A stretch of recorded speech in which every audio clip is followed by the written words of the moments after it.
મળ્યો હતો અને તમારા માલ્ટ.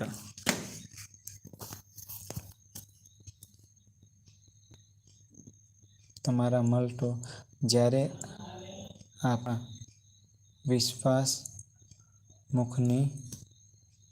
વિશ્વાસમુખની તરફની વિધિઓનો વિરોધ થયો ત્યારે પોલીસે મદદ કરી હતી અને તરફથી વિધિ પૂરી પણ કરવામાં સુરક્ષા આપી હતી.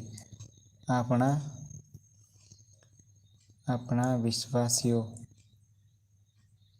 ખેતરોમાં બીજની વાવણી સારી રીતે કરવામાં આવી હતી. ચર્ચમાં ભાગ લેનાર દિનેશ અને જેતિનના પરિવારોમાં શાંતિ પ્રાપ્ત થઈ અને માટે ઘણા વર્ષોથી સરકારી નોકરી માટે પ્રાર્થના કરી હતી. સંગીતાબેનની